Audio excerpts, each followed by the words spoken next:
Ancient Egypt wasn't merely a land of towering pyramids, gilded sarcophagi, and majestic pharaohs. It was a civilization where sex itself was sacred, woven into myths, state rituals, and the very soil that fed its people. Picture this temple, walls aglow with carvings of gods pleasuring themselves, pharaohs at the river's edge performing public acts to coax the Nile's floodwaters, and funerary rites that ensured your lovers awaited you in the afterlife. These weren't hidden secrets or titillating curiosities, they were foundational truths that sustained one of history's most enduring empires, drawing on temple inscriptions, ancient papyri, and the accounts of astonished visitors like Herodotus and Diodorus Siculus. Will journey into a world where divine masturbation begat the cosmos. Fertility festivals paraded giant phalluses through city streets, and contraception ranged from crocodile dung pessaries to acacia gum jellies. Brace yourself, the story of Egyptian sexuality is as monumental and as unexpected as the great monuments that still rise from the sands today. Long before the Great Pyramid of Giza cast its shadow, Egyptian priests painted a far more provocative scene upon their temple walls.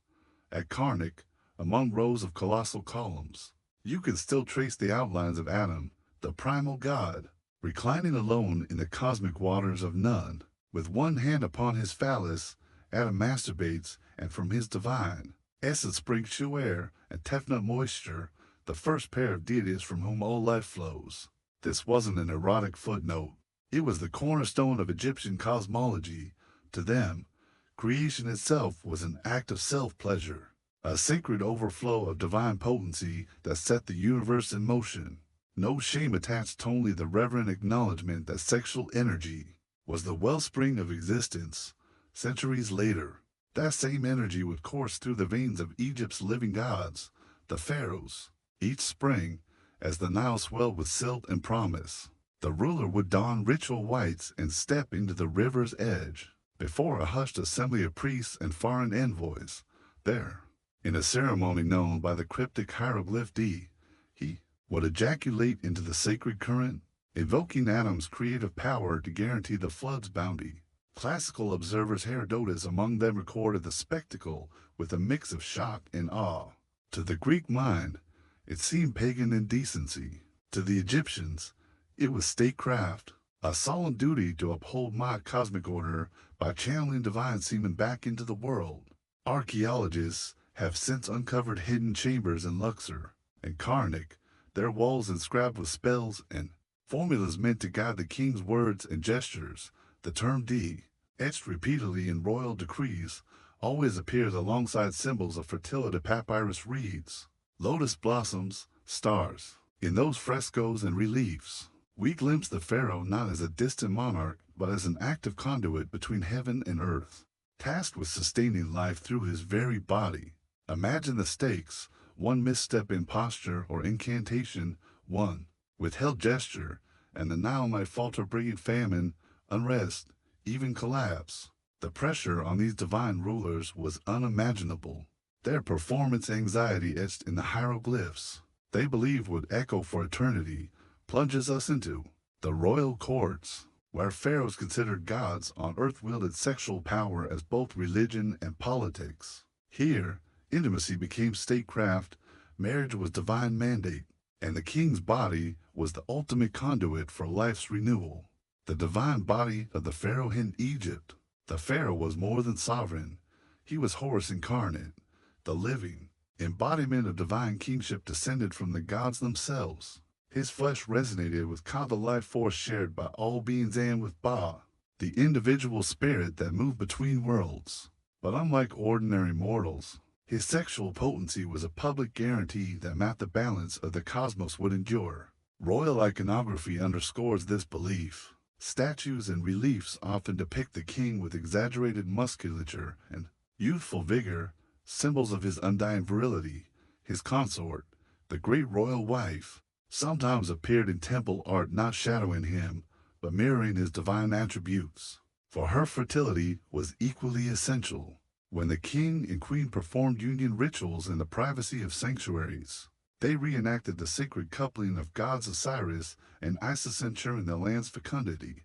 The ritual revisiteth annual ceremony at the Niles. Inundation was only the most dramatic expression of the pharaoh's sexual duty, but even beyond the river bank, his potency was codified into law and custom. Coronation rites included sexual symbolism. Upon ascending the throne, the new king passed between twin pillars representing male and female energies, symbolically uniting them within himself. Temple festivals often featured masked impersonators of the pharaoh who, in his stead, enacted erotic dances or staged sacred marriages with goddesses. Statues, a ritual guarantee that even a wandering or absent king did not compromise Egypt's fertility. Royal harbors and ceremonial barges bore inscriptions invoking the king's seed. Prayers carved into the stone holes begged the waters to remain generous, for in them flowed his divine essence. Through these varied enactments, sexual power and political authority fused into an unbreakable covenant. No pharaoh, no prosperity, marriage, succession, and divine lineage. Unlike most ancient societies, Egyptian royal succession was not strictly patrilineal. Instead, divine blood passed from mother to child, making the queen's lineage paramount. The great royal wife was often the king's sister or half-sister, marriage choices that kept the sacred line unbroken. When she gave birth to a son, that child was the unquestioned heir, for he bore both Ka and blood of the divine couple. Such sibling unions, seen as incestuous elsewhere, were here holy obligations. They imitated the gods Osiris marrying Isis. Shu marrying Tefnut maintained the divine contract.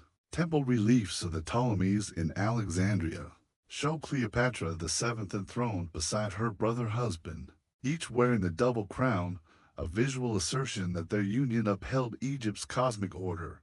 Law, sexuality, and social control. Pharaonic decrees extended the king's sexual prerogative into the daily lives of his subjects.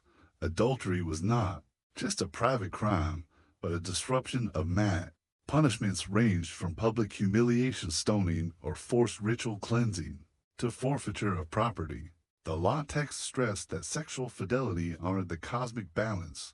Prostitution near temple precincts was often regulated by priests. Sacred harlots served in the name of fertility goddesses, their clients offering grains, oils, or jewelry in exchange for ritual blessings. Priestly celibacy in certain cults, most notably in the Temple of Ammon at Karnak, underscored contrasts between the king's sanctioned sexuality and the forbidden carnal desires of commoners or clergy. Through such laws, the pharaoh's unique sexual status became a model and a boundary emulated in mythic ritual, but rarely imitated by ordinary men. Symbolism in architecture and art. Pharaonic palaces and temples themselves encoded sexual symbolism. Hypostyle halls, with their towering columns, evoke an image of phallic strength. The gaps between columns suggest the female form welcoming the king's presence. Sacred lakes within temple courtyards were shaped like the womb, reflecting the union of male potency and female receptivity. When the king arrived for festival ceremonies, reliefs of fertility, animals, bulls, geese, and lotus womb hybrids lined processional routes, visually narrating the story of creation and the king's role in its renewal. Even the very layout of temple grounds, from pylons to sanctum, mirrored the journey of sexual initiation, guiding worshippers through a symbolic path of desire, release, and regeneration.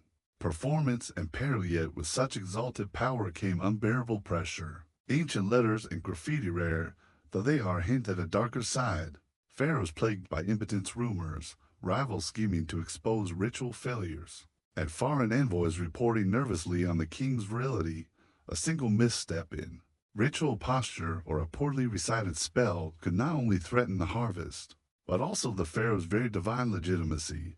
When Amenhotep III fell ill late in his reign, court officials refused to discuss the nature of his ailment, fearing that any suggestion of weakness would embolden enemies. In contrast, during the reign of Ramses II, state artists emphasized the king's youthful vigor well into old age, an elaborate propaganda campaign asserting that his sexual potency mirrored Egypt's unending abundance.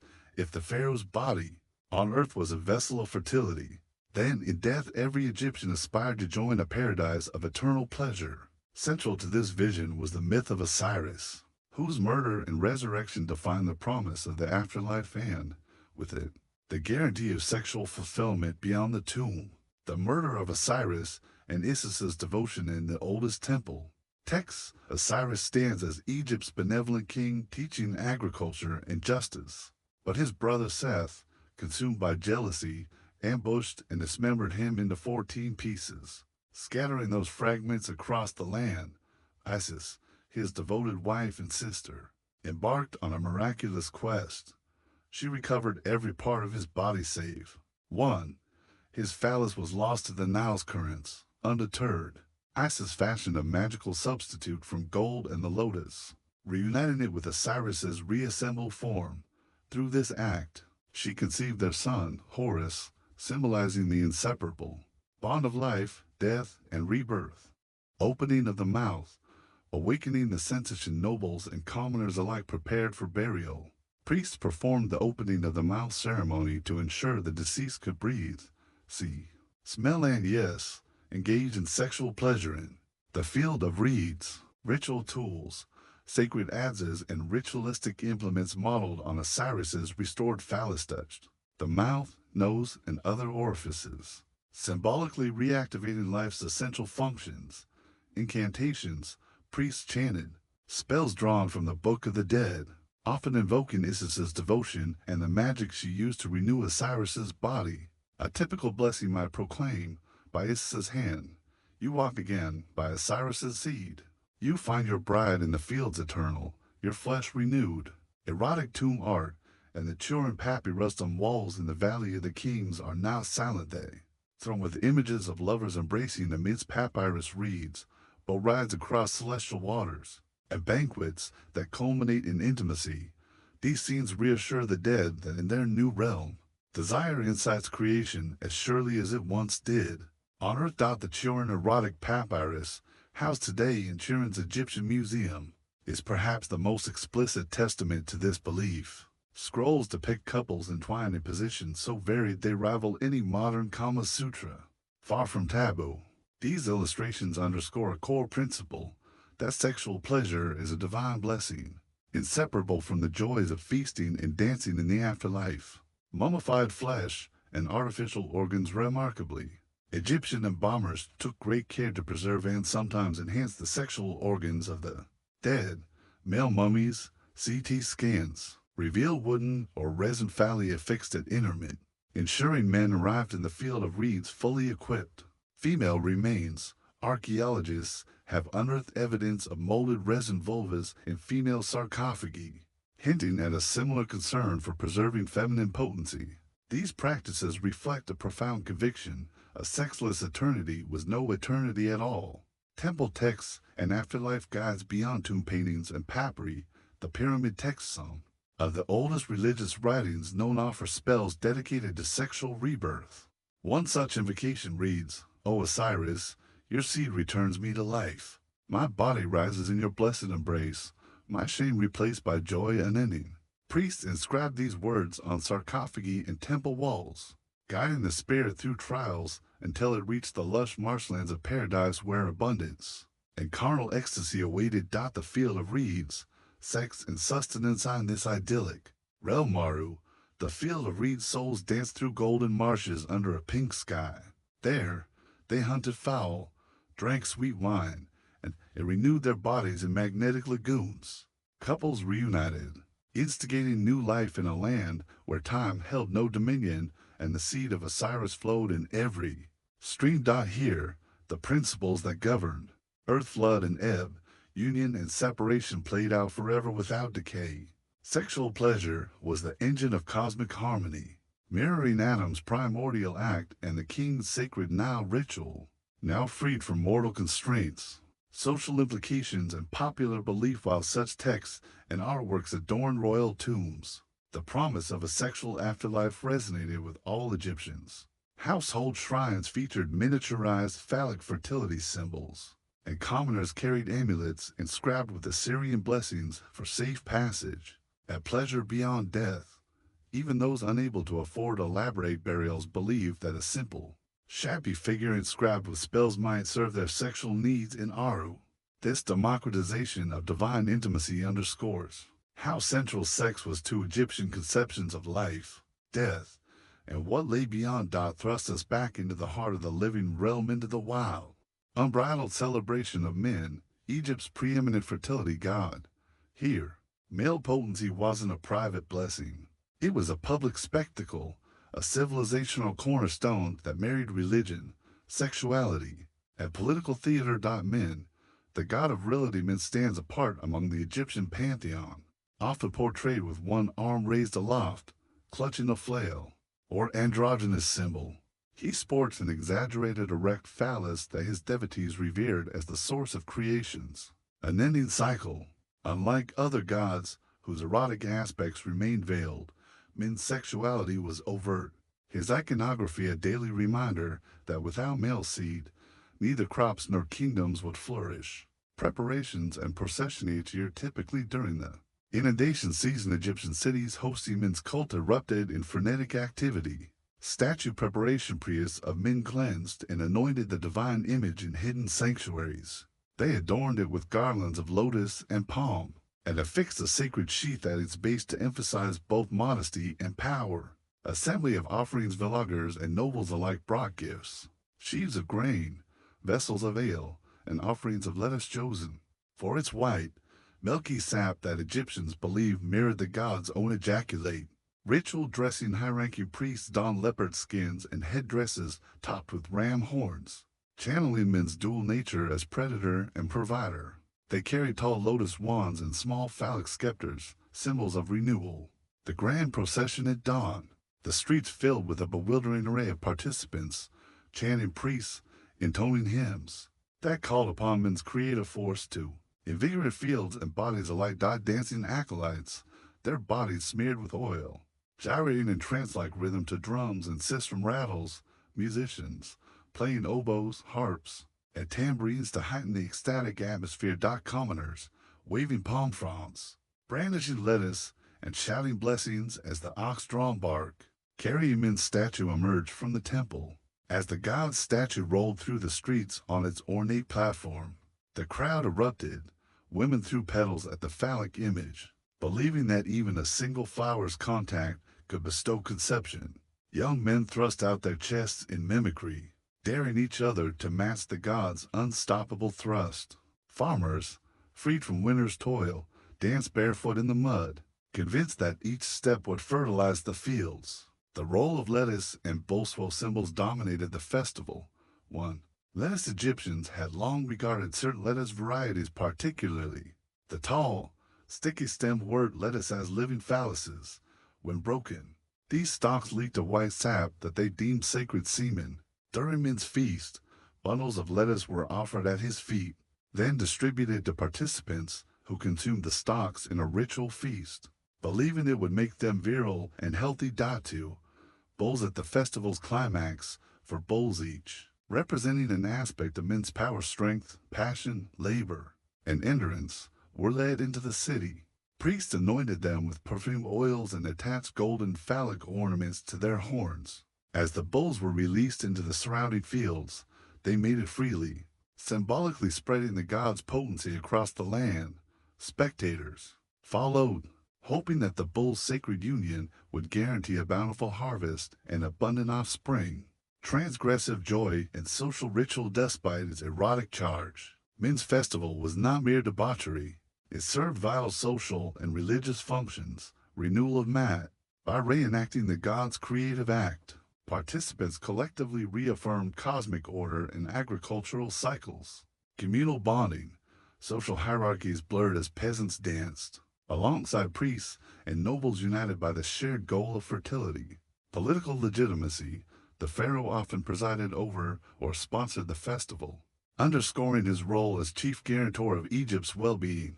For a few days each year, the primal power of sexuality became a public resource, harnessed to the state's advantage and the people's hope. Foreign observers and lasting impressions. Greek and Roman travelers documented men's extravaganza with awe and sometimes horror. Herodotus 5th C. BCE Egyptians seemed to place no shame in such open celebration. Women danced topless before the statue, and men displayed their loins with proud abandon. Diodorus Siculus 1st c. BCE. I have never seen a festival so unrestrained. Phallic symbols adorn every stage, and the whole populace revels in a collective frenzy. These outsider accounts highlight men's festival as uniquely Egyptian, a convergence of religion, sexuality, and state power unseen elsewhere in the ancient world. Ritual aftermath and memory. When the festival ended, the statue returned to its sanctuary. Cleansed and sheathed, offerings were redistributed, lettuce stalks fed to livestock, bulls' hides used to craft shrines. Stories of miraculous conceptions circulated, securing men's reputation among the populace for the next year. Egyptians carried the festival's blessings and talismans and charms, awaiting the next inundation and the next chance to renew their link to men's inexhaustible virility. How erotic energy threaded through countless festivals, from temple courtyards to bustling marketplaces, turning public gatherings into rites of communal renewal, social regulation, and divine communion, sacred prostitution and divine union alike. The private veil of modern sensibilities. Sexual rites in Egypt often played out in semi-public sanctuaries, where sacred prostitutes served as living conduits between mortals and deities. Hecate's courtesans, in temples dedicated to Hecate, an Egyptian fertility figure, not the Greek witch. Women called Kinneret engaged pilgrims in ritualized lovemaking. Their act wasn't mere commerce, it was believed to transfer divine grace, healing barrenness and cementing vows. Isis's Temple of Dendera records describe ritual unions before the goddess's statue. Participants offered tokens, lotus blossoms, and perfume oils in exchange for blessings of fertility, health, and marital harmony. These licensed unions provided a controlled outlet for sexual expression, channeling desire into sacred service rather than social disquiet. Temple dances and erotic performance. Many festivals featured ritual dances charged with erotic symbolism. Lotus dances, dancers, clad in translucent linen and garlands, moved in slow, fluid patterns echoing the lotus's bloom, an ancient emblem of sexual awakening. As priests played the sistrum rattle, women traced phallic figures in the sand, reenacting the union of sky and earth. Serpent charms in some rites. Performers donned cobra masks and enacted courtship dances, casting spells of protection and procreation. The snake, symbol of both danger and rejuvenation, slithered through their choreography, reminding onlookers of sexuality's dual power to harm or heal. Through these performances, entire communities witnessed the harmony of erotic forces, reinforcing social bonds and religious devotion. Fertility games and athletic contests. Erotic symbolism even penetrated athletic festivals, where vigor of body mirrored potency of spirit. Sparing the kid. Youths chased recklessly run-and-go kid symbols of fertility, attempting to pin them without harm. Success was said to confer both strength and sexual prowess. Wrestling matches. Competitors grappled in mud pits near temple precincts, their slippery bodies evoking the fluid union of lovers. Victors dedicated garlands to fertility goddesses, seeking blessings for virile offspring. Musical contests. Harpists and flutists played erotic melodies. Winners received phallic statuettes as prizes, which they presented at shrines to ensure abundant harvests and household harmony. These games fused physical endurance, erotic symbolism, and religious offering, making sexuality a public spectacle of renewal rather than private indulgence. Harvest celebrations and communal rituals. Agricultural festivals, brimmed with sexual allegory, bread and beer offerings. Bakers shaped loaves into phallic loaves. Brewers fermented vats under the watchful eyes of fertility priestesses. As villagers ate and drank, they consumed sexual power, readying themselves for planting season. Grain sheaf rituals. After cutting the first sheaf, farmers placed it on altars beside statues of Osiris and Hathor, praying that their union would cause crops to inseminate the land. Couples sometimes reenacted this act privately at home, then offered tokens at local shrines. By entwining harvest rites with erotic motifs, Egyptians recognized that sexuality and sustenance were co-equal pillars of survival regulation. Through Ritual public erotic rituals also serve as a mechanism of social control, taboos enforced, while temple activities sanctioned certain sexual expressions. Common adultery was punished harshly, sometimes through ritual humiliation during festivals. Offenders might be paraded with shaved heads or forced to wear phallic badges, their shame dissolving under communal gaze. Rites of passage. Young men nearing marriage underwent initiation rituals involving symbolic erotic trials touching sacred statues or reciting incantations to prove readiness. Failure meant further instruction. Success granted entry into civic responsibilities. These ceremonies aligned individual behavior with state-sanctioned norms, ensuring sexuality bolstered social order rather than undermined it.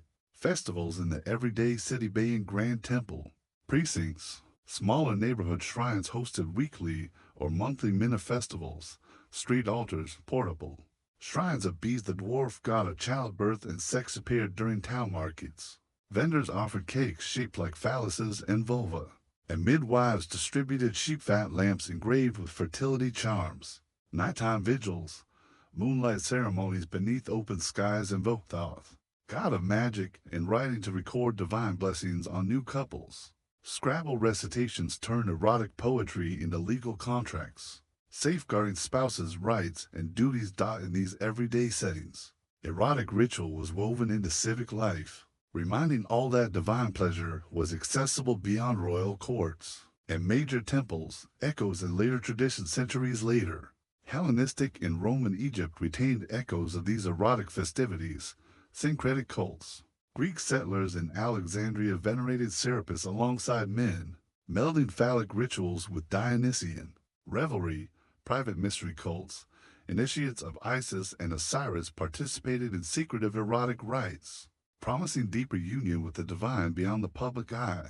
These adaptations underscore the enduring power of Egyptian erotic ritual as cultural currency. Long after the pharaonic era, while Egyptian festivals and myths celebrated the generative power of sex, daily life demanded more pragmatic measures. Section 6 delves into the ingenious, often surprising methods ancient Egyptians devised to control fertility, blending botanical science, chemical insight, and magical incantation into a comprehensive reproductive toolkit. Medical papyrus, codifying contraception. Most detailed records come from the landmark texts. The Kahun Gynecological Papyrus c. 1850 BCE, the Ebers Papyrus c. 1550 BCE. These scrolls, written in precise hieratic script, catalog remedies for everything from menstrual disorders to infertility, and they open with recipes for preventing pregnancy. These aren't whispered secrets, but official medical protocols, taught in temple schools and recorded alongside treatments for snake bites and digestive ailments. Crocodile dung pessaries, a barrier method. Perhaps the most notorious Egyptian contraceptive was the crocodile dung pessary. Composition: dung mixed with honey and sodium carbonate natron. Mechanism: the alkaline dung created a hostile environment for sperm. The honey acted as a binding agent. Application: women shaped the mixture into a small plug, inserting it deep into the vagina before intercourse. Modern chemical analysis confirms natron's sperm-impeding properties, and honey's viscosity would help the plug stay in place. Yet by today's hygiene standards, the prospect of crocodile dung is unsettling, yet it underscores the Egyptians' willingness to experiment with unlikely resources. Acacia spermicides, botanical innovation, and even more elegant solution appears in both papyri. Ingredient: gum from the acacia tree Vachellia nilotica. Preparation: mixed with honey and crushed dates, then soaked into lint or yarn. Mode of action: acacia gum ferments into lactic acid, a mild spermicidal agent, still used in modern gels. This combination of natural polymer and fermented acid reveals Egyptians' empirical sophistication. They observed that certain seed pods or gums could inhibit conception, then standardized the recipe for consistent use. Herbal and hormonal contraception been mechanical and chemical barriers. Egyptians leveraged botanical lore for systemic effects. Pomegranate seeds and rind contain estrogenic compounds, A mixture of pomegranate mash and beer was prescribed for several days to disrupt ovulation. Fennel and Queen Anne's lace, small doses taken after intercourse, were thought to cool the womb. The scourging and plantation. Other plants, pennyroyal, juniper, and fig leaf infusions appear in later Greek Egyptian texts, demonstrating a continuous tradition of herbal gynecology, while efficacy likely varied. These remedies show an understanding of plant-based hormones long before modern endocrinology. Abortion and blocked menstruation when prevention failed. The papyri did not balk at abortion, euphemism, described as releasing blocked menstruation recipes. Combinations of dates, onions, and a mysterious plant labeled sawground in beer, or celery and beer poultices applied externally. Risks: many abortifacients were toxic. Papyri warn of potential hemorrhage and recommend incantations for safe passage.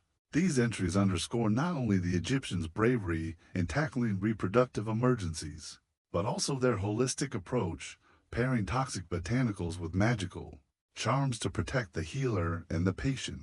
Magical sapphic arts contracted in Egypt seldom relied on science alone. Each physical remedy was accompanied by spiritual protection, amulets of bees, tiny metal, or faience figures of the dwarf god, invoked to guard against unwanted conception and ensure safe birth. If pregnancy occurred, incantations, prayers to Thoth, and Isis, patron deities of magic and motherhood, spoken during preparation, or insertion of contraceptive devices. Ritual purification: women often bathed in water infused with lotus extract, believing its sacred aroma offered additional preventive power. These practices reflect a worldview where body and spirit were co-equal in the work of medicine. Accessibility and social context: contraceptive knowledge was not limited to elites. Graffiti in workers' villages near Deir el Medina references simple acacia mixtures scrawled on walls, and small papyrus fragments teach recipes to midwives. This suggests that ordinary women, whether temple priestesses or artisans' wives, had access to practical reproductive knowledge. At the same time, male physicians, often temple-affiliated, monitored these practices, ensuring methods aligned with broader religious and social norms, preventing both abuse and scandal. Legacy and continuity: Egypt's contraceptive traditions influence neighboring cultures. Greek adoption: Hippocratic writings reference acacia-based pessaries, and pessary plugs direct echoes of Egyptian recipes. Roman gynecology: Cyrenus of Ephesus describes Egyptian seed plugs in his 2nd century CE obstetrics manual. Through these channels, ancient Egyptian reproductive science laid groundwork for centuries of Mediterranean gynecology. Mythological pretense: Egyptian religion provided clear divine models for sibling marriage. Osiris and Isis, brother and sister, husband and wife. Their union produced Horus, the avenger and rightful heir. Geb and Nut: the sky goddess Nut and earth god Geb, though separated by Shu, remain cosmic siblings whose offspring Isis, Osiris, Seth, and Nephthys embodied essential aspects of the world. By mirroring these divine couples, pharaohs claimed not only political legitimacy, but also cosmic harmony. Ptolemaic dynasty: the apex of royal incest. While earlier dynasties featured sibling marriages, the Ptolemies institutionalized the practice. Ptolemy II Philadelphus married his full sister, Arsinoe, earning the epithet Philadelphos, sibling-loving. Temple reliefs in Alexandria depict them crowned together as gods. Cleopatra VII, the most famous Ptolemaic queen, when her brothers Ptolemy XIII and later Ptolemy XIV, reinforcing her claim to the throne and to divinity in a male-dominated world. For the Ptolemies, sibling marriage was a state ritual, enacted in grand processions and celebrated with festivals that featured divine imagery of brother-sister couples. Genetic consequence: modern CT scans and DNA analyses of royal mummies reveal the biological cost of this long-term inbreeding. Tutankhamun: evidence of a cleft palate and clubfoot suggests a degree of congenital malformation. Akhenaten: his elongated skull and unusual physique, once dismissed as artistic style, likely reflect genetic abnormalities common in successive sibling unions. Multiple defects: contemporary texts reference mental instability, and physical frailty among later Ptolemies, yet instead of interpreting these traits as curses, Egyptians reframed them as divine marks, signs that their rulers were more than human, partaking of godly essence. Political and religious justification temples and official narratives justified incest in several ways. Divine worship, sibling unions replicated, godly couples, making the pharaoh and queen living gods whose actions sustained mat, power consolidation, marrying within the family, prevented external dynasties from claiming the throne, ensuring stable transitions, ritual purity, the royal couples shared. Blood was considered untainted, a pure stream of divine lineage unpolluted by commoner descent. Priests authored hymns and dramas reenacting royal marriages as mythic ceremonies, complete with rituals calling down the blessings of Osiris and Isis. Public perception and private practice. While official propaganda lauded incest as sacred, private letters revealed on a stock of potsherds and papyri hint at mixed feelings, elite, discomfort. Court scribes jokingly warned against too much family closeness. Commoners' curiosity. Graffiti in temple rest areas mockingly compared royal unions to livestock breeding. Despite these murmurings, the royal cult's religious authority quashed dissent, leaving incest practices largely unquestioned in public decline. Under Roman rule, with Egypt's annexation by Rome in 30 BCE, Roman laws forbade sibling marriage, marking an abrupt end to millennia of royal incest. Cleopatra VII, married to her brothers during her reign, became the last pharaoh to practice what was once a revered tradition, symbolizing both the apex and the final chapter of divine sibling unions. The unspoken limits of pleasure. Egyptians embraced sex as a creative force, yet recognized its potential to unbalance mat when misused. Temple manuals and legal papyri list offenses that threaten cosmic harmony. Adultery, viewed as a theft of divine blessing, it disrupted lineage and undermined sacred marriage. Rape, a violent violation punishable by death or ritual humiliation sometimes. The offender was paraded naked with his genitals smeared in black ink to mark his impurity. Sex with temple servants, priestly concubines, and sacred prostitutes served deities. Any unauthorized union was sacrilege, forcing harsh penalties to protect temple sanctity. In each case, the goal was clear: to prevent erotic power from straying into chaos. Herodotus and the fear of necrophilia. Perhaps no taboo struck deeper fear than necrophilia, the act of desecrating the dead.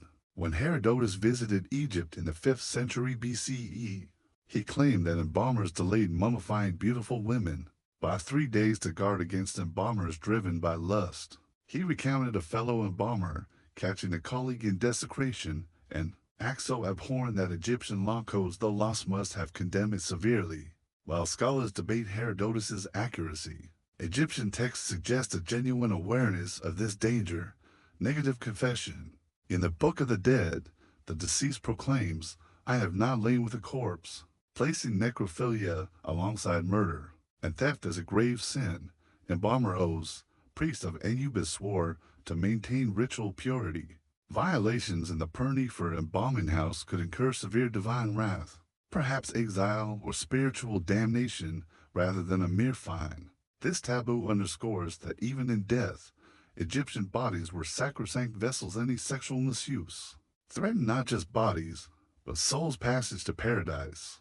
The wicked eye and envy's bondage. Another potent taboo involved the evil eye, a malevolent gaze, believed to steal fertility or health. Temple spells often protected farmers, mothers, and newlyweds from envious neighbors whose unchecked desire could wither crops. Cause miscarriages induce impotenza. Magical responses included eye amulets, wedged symbols worn against the chest or hung, and granaries, incantations spoken over newborns or bridal beds. May no envious gaze undo my seed. May no dark heart mar the fruit of my loins. Thus envy itself was bound, lest it disrupt the divine flow of life. Prohibitions of same-sex passive. Egyptian sexuality was broad, but social standing mattered more than gender. In determining acceptability, historical records and papyri show homosexual relations occurred, yet texts warn against taking the passive role, a breach of masculine honor allied with chaos. Artistic hints. A few tomb paintings depict men wrestling in positions suggestive of erotic play, but these remain rare and veiled by criminalizing passivity rather than desire. Society maintained a hierarchy. Dominance equated fertility, submission invited stigma. Ritual purity law sexual acts could render priests and worshippers unclean. Menstruation and semen both required ritual washing and a period of exclusion from temple duties. Post-coital bathing. Participants in sacred unions, whether priests or temple prostitutes, bathed in scented oils. To restore purity. Purity laws kept erotic energy sacred and prevented its misuse within holy spaces. Punishments and public shame when taboos were broken. Egyptians used ritualized punishment to restore order, stoning or exile for rape or necrophilia. Offenders faced death by stones cast in public squares or banishment to desert outposts. Ritual humiliation. Adulterers and temple violators were chained to temple pillars, their naked bodies painted with charcoal while crowds recited curses. Such spectacles reinforced the gravity of sexual crimes and reaffirmed communal commitment to balancing ecstasy and restraint by codifying both celebration and restraint. Ancient Egypt achieved a remarkable erotic balance. Festivals unleashed communal desire under divine sanction. Taboos and punishments ensured that power never tipped into chaos. The result was a society that neither denied eroticism nor allowed it to become destructive, a dynamic reflection of Egypt's elegant dance between order and ecstasy. From the grand public festivals and tightly policed taboos, we now enter the inner sanctuaries of Egypt's healing temples, where erotic magic and medicinal science merge to restore bodies, men's souls, and reaffirm the sacred power of sexuality in health. Temples as healing centers. Major temples, especially those of Hathor at Dendera and Sekhmet at Memphis, doubled as hospitals. Patients slept in incubation chambers, hoping for divine dreams in which the goddess would appear to prescribe cures. Sexual imagery adorned the walls, reminding supplicants that creative force lay at the heart of both disease and cure. Amulets of protection and potency. Healing was never just physical. Priests fashioned amulets, small carvings or figurines imbued with erotic symbolism. Bees pendants. The dwarf god Bees, protector of households, appeared with a pronounced phallus. His image warded off evil spirits and ensured healthy childbirth. Ajah eyes, the eye of Horus, when painted on bandages, was believed to restore not only sight, but also sexual vigor. Wearers combined these charms with spells, creating layered defenses against both bodily ailments and sexual impotence. Erotic incantations in medical texts. Medical papyri often conclude remedies with erotic incantations. Anoint your loins with frankincense and myrrh, whisper Osiris's name 3 times, and know that your strength returns. Such blends of herb, oil, and word were the backbone of Egyptian therapeutics, a holistic practice that recognized the interred. Penance of mind, body, and divine favor.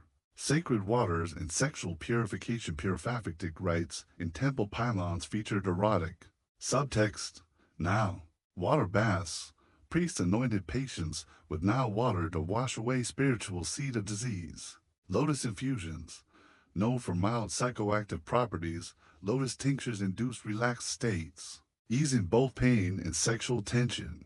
These water-based rituals paralleled the creation myth, where Adam rose from none, symbolically reuniting the patient's life force with its primordial source. Healing through union in rare rites.